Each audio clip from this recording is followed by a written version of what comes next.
Hello everyone.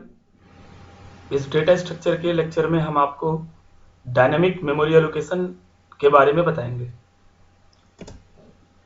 इस lecture में जो टॉपिक कवर है वो static versus dynamic memory allocation है, मैलॉक फंक्शन है, कैलॉक फंक्शन है, रीएलॉक फंक्शन है और फ्री फंक्शन है। पहले ये समझ लीजिए कि स्टैटिक और डायनामिक मेमोरी एलोकेशन का मतलब क्या होता है। कोई भी प्रोग्राम अपने डेटा को स्टोर करने के लिए मेमोरी की रिक्वायरमेंट करता है और वो मेमोरी प्रोग्राम को या तो रन टाइम पे एलोकेट होती है या तो कंपाइल टाइम पे। तो जो मेमोरी कंपाइल टाइम पे एलोकेट होती है उसको हम कंपाइल टाइम मेमोरी एलोकेशन कहते हैं। जो मेमोरी रन टाइम पे एलोकेट होती है उसको हम रन टाइम मेमोरी एलोकेशन कहते हैं। कंपाइल टाइम पे जो मेमोरी एलोकेट होती है प्रोग्राम को, वो प्रोग्राम के टर्मिनेट होते ही ऑटोमेटिकली डी एलोकेट हो जाती है, यानी कि सिस्टम को वापस कर दी जाती है। डायनामिकली मेमोरी जो एलोकेट होती है वो प्रोग्राम एंड होने के बाद भी एलोकेटेड रहती है, मतलब वो किसी और प्रोग्राम को नहीं दी जा सकती जब तक कि सिस्टम रिस्टार्ट ना हो जाए, वो मेमोरी एलोकेटेड रहेगी। तो डायनामिकली एलोकेटेड मेमोरी को हमारी रिस्पॉन्सिबिलिटी होती है कि प्रोग्राम एंड होने से पहले या जब उस मेमोरी का यूज ना हो उसको रिलीज कर दें forcibly by writing some code. जैसे आपने एरे बनाया तो वो कंपाइल टाइम मेमोरी एलोकेशन है। नॉर्मल आपने जो भी वेरिएबल अभी तक बनाया सब कंपाइल टाइम मेमोरी एलोकेशन है। रन टाइम मेमोरी एलोकेशन में आप मैलॉक का यूज करेंगे, सी लैंग्वेज कुछ फंक्शन ऑफर करता है उसका यूज करेंगे रन टाइम पर मेमोरी एलोकेट करने के लिए। Dynamic memory allocation in C language में डायनेमिक मेमोरी एलोकेट करने के लिए हमारे पास तीन फंक्शन है, यानी सी लैंग्वेज आपको तीन फंक्शन ऑफर करता है, मैलॉक, कैलॉक और रीअलॉक। मैलॉक, कैलॉक और रीअलॉक तीनों फंक्शन ही रन टाइम पे मेमोरी को एलोकेट कराएंगे, जितना आप बताओगे उतना। जिस अमाउंट में आप बताओगे उस अमाउंट में मेमोरी एलोकेट करके आपको दे देगा। डायनेमिकली एलोकेटेड मेमोरी को फ्री करने की जरूरत होती है, आपको हमने भी बताया। तो डायनेमिकली एलोकेटेड मेमोरी को फ्री करने के लिए सी लैंग्वेज फ्री फंक्शन ऑफर करता है। अब जानते हैं मैलॉक फंक्शन क्या होता है। Malloc function in C language is use to allocate memory when the program is running. जब प्रोग्राम रन कर रहा है उस टाइम पर आप मेमोरी एलोकेट कर सकते हैं मैलॉक का यूज करके। मैलॉक फंक्शन आपसे as argument size of block लेगा, मतलब आपको जितना बाइट एलोकेट करनी है उतना बाइट आप मैलॉक को बता दो। मैलॉक उतना बाइट एलोकेट करके आपको उसके पहले बाइट के एड्रेस को रिटर्न कर देगा, जिसको आप किसी पॉइंटर में स्टोर कर सकते हैं। अगर मैलॉक मेमोरी एलोकेट करने में सक्सेस हुआ तो आपको एलोकेटेड ब्लॉक के पहले बाइट के एड्रेस को रिटर्न करेगा, और अगर मैलॉक फेल हो गया मेमोरी एलोकेट करने में तो वो नल रिटर्न करेगा। जो पॉइंटर मैलॉक रिटर्न करता है वो वाइड टाइप का होता है, यानी उसको हम किसी भी टाइप के पॉइंटर में कन्वर्ट कर सकते हैं डिपेंडिंग अपॉन अवर नीड। अगर मैलॉक के द्वारा एलोकेट की गई मेमोरी को मुझे इंटीजर स्टोर करने के लिए यूज करना है तो हम मैलॉक के द्वारा रिटर्न किए गए एड्रेस को इंटीजर के पॉइंटर में कन्वर्ट करेंगे। अगर मैलॉक के द्वारा एलोकेट की गई मेमोरी को मुझे फ्लोट के लिए इस्तेमाल करना है, फ्लोट स्टोर करने के लिए, तो हम मैलॉक के द्वारा रिटर्न किए गए एड्रेस को फ्लोट टाइप के पॉइंटर में कन्वर्ट करेंगे टाइप कास्टिंग मैकेनिज्म के द्वारा। अब मैलॉक का सिंटैक्स देख लीजिए। मैलॉक का सिंटैक्स ये होता है, मैलॉक ब्रैकेट में साइज ऑफ ब्लॉक, मतलब आर्गुमेंट ब्लॉक इसकी क्या है, साइज ऑफ ब्लॉक, और रिटर्न क्या करेगा, एक पॉइंटर रिटर्न करेगा जो एलोकेटेड ब्लॉक है उसके पहले बाइट के एड्रेस को। यानी मैलॉक ब्लॉक एलोकेट करेगा और उसके पहले बाइट के एड्रेस को रिटर्न करेगा, और ये क्या करेगा, टाइप कास्ट पॉइंटर इसको उस टाइप में कन्वर्ट कर देगा जिस टाइप का ये पॉइंटर है।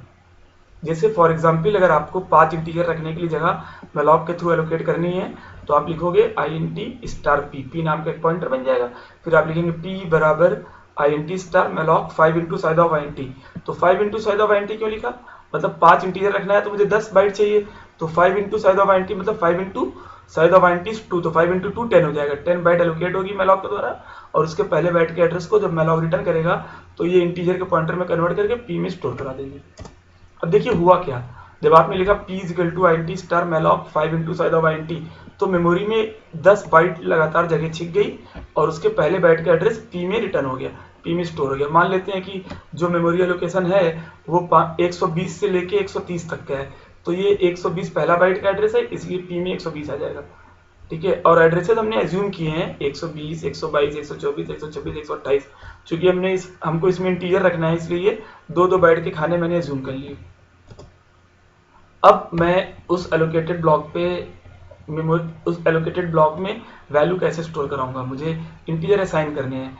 मान लीजिए मुझे पहले वाले इंटीजर में 5 स्टोर करना है, तो हम लिखेंगे star P plus 0 equal to 5। आपको पता है कि किसी पॉइंटर में जब हम एक जोड़ते हैं तो उस पॉइंटर में उसके डेटा टाइप के विड्थ के बराबर का इंक्रीमेंट होता है। यानी अगर मैं इंटीजर के पॉइंटर में एक ऐड करूंगा तो 2 बढ़ेगा, फ्लोट के पॉइंटर में एक ऐड करूंगा तो 4 बढ़ेगा। मतलब जिस टाइप का वो पॉइंटर है उसके डेटा टाइप के साइज के बराबर का इंक्रीमेंट होगा। ऐसा इसलिए होता है कि पॉइंटर सीक्वेंस में अगले डेटा एलिमेंट को पॉइंट करने लगे। जैसे मुझे पहले वाले 2 बाइट में 5 स्टोर करना है, तो हम लिखेंगे star P plus 0 is equal to 5। तो पी प्लस 0 मतलब 120, पी प्लस 0 मतलब 120 वाले एड्रेस से स्टार्ट होकर आगे तक 2 बाइट में 5 स्टोर कर देगा। फिर हम लिखेंगे स्टार पी प्लस 1 मतलब 122 से ऑनवर्ड 2 बाइट में क्या स्टोर जाएगा 7। फिर लिखेंगे पी प्लस टू मतलब कि 124, स्टार पी प्लस 2 मतलब कि 124 से ऑनवर्ड 2 बाइट पे 9 राइट हो जाएगा। और इस तरह से पी प्लस 3 मतलब कि 126 और स्टार पी प्लस 3 मतलब कि 126 से ऑनवर्ड 2 बाइट पे 11 राइट कर देंगे हम। और स्टार पी प्लस 4 मतलब कि 128 से ऑनवर्ड 2 बाइट पे 13 राइट कर देंगे। तो इस तरह से मेमोरी में मैंने वैल्यू स्टोर करा दी। अब देखिए कैलॉग फंक्शन क्या होता है। कैलॉग भी मैलॉग की तरह ही होता है, लेकिन कैलॉग को 2 आर्गुमेंट देनी होती है, number of element comma size of 1 element. मतलब मुझे बताना होगा कि आपको कितने एलिमेंट चाहिए और एक एलिमेंट का साइज क्या है, बस वो मेमोरी एलोकेट कर देगा। जैसे आपने कहा कि मुझे 4,2, तो समझ जाएगा 4 एलिमेंट की जगह रखनी है और हर एलिमेंट का साइज 2 बाइट है। देखिए Kellogg function is used to dynamically allocate the specified number of blocks of memory of the specified type। इसका सिंटैक्स देखिए क्या है। Pointer variable is equal to type cast pointer calloc n comma element size, यानी इतने element इस size के allocate हो जाएंगे मेमोरी में। एग्जांपल देखिए, to allocate 5 integer using calloc हम लिखेंगे int स्टार p, फिर p is equal to int star calloc 5 comma size of int। तो अगर ये मैलॉग होता तो 5 कॉमा ना लिखते, 5 इंटू लिख देते एक साथ। तो ये 2 आर्गुमेंट ले रहा है, 5 कॉमा साइज ऑफ int, यानी कि number of element comma size of 1 element. तो ये 5 इंटीजर के लिए जगह एलोकेट कर देगा, यानी 10 बाइट एलोकेट करके उसके पहले बाइट के एड्रेस को इंटीजर के पॉइंटर में कन्वर्ट करके p में डाल देगा। बाकी सब कुछ मैलॉग की ही तरह है, बस आर्गुमेंट मैलॉग 1 लेता है, ये 2 आर्गुमेंट ले लेता है बस। अब रीअलॉक फंक्शन क्या होता है। जैसे आपने एक मेमोरी एलोकेट किया 5 इंटीजर को रखने के लिए, लेकिन बाद में आपको लगा कि नहीं मुझे 5 नहीं 10 इंटीजर रखना है, तो आप उस मेमोरी को रीसाइज कर सकते हैं रीअलॉक के थ्रू। तो रीअलॉक फंक्शन यूज होता है डायनामिकली किसी एलोकेटेड मेमोरी के साइज को चेंज करने के लिए, प्रीवियसली एलोकेटेड मेमोरी के साइज को चेंज करने के लिए। यानी मैलॉक या कैलॉक ने अगर कोई मेमोरी एलोकेट की है और वो आपको इनसफिशिएंट लग रही है, कम लग रही है और आपको ज्यादा मेमोरी चाहिए, तो आप रीअलॉक के थ्रू उसको रीएलोकेट कर सकते हो। इसका सिंटैक्स देखिए आप, pointer variable is equal to realloc pointer variable comma new size. तो यहाँ पे जो आर्गुमेंट में पॉइंटर वेरिएबल है ये प्रीवियसली एलोकेटेड ब्लॉक का पॉइंटर है और ये न्यू साइज नया साइज है। रीअलॉक जो एड्रेस रिटर्न करता है उसको आपको टाइपकास्ट करने की जरूरत नहीं होती है। देखिए इसका एग्जाम्पल से पूरी बातें क्लियर हो जाएंगी। जैसे मैंने एक पॉइंटर p लिया है इंटीजर का और हमने 5 इंटीजर को स्टोर करने के लिए जगह एलोकेट की, तो हमने लिखा p equal to int star malloc. Malloc के थ्रू मैंने 5 इंटीजर की जगह एलोकेट की, ये क्लियर है आपको। तो ये क्या करेगा, malloc 5 into size of int, यानी कि 5 इंटीजर के लिए जगह एलोकेट करके उसके पहले बाइट के एड्रेस को इंटीजर के पॉइंटर में कन्वर्ट करके p में डाल देगा। अब मुझे 5 नहीं 10 का चाहिए, तो मैं ये लिखूंगा p equal to realloc p comma 10 into size of int। तो p is the pointer of previously allocated memory. तो इस प्रीवियसली एलोकेटेड मेमोरी को जो 5 इंटीजर की है उसको 10 इंटीजर की करके 10 इंटीजर की मेमोरी बना के उसका एड्रेस p में असाइन कर देगा। अब हम p के थ्रू उस मेमोरी को जैसे मैलॉक वाली मेमोरी एक्सेस किया था वैसे ही एक्सेस कर लेंगे। अब मैलॉक कैलॉक रीअलॉक के द्वारा एलोकेट की गई मेमोरी को मुझे फ्री करना होता है। तो free function in C language is used to dynamically deallocate the memory.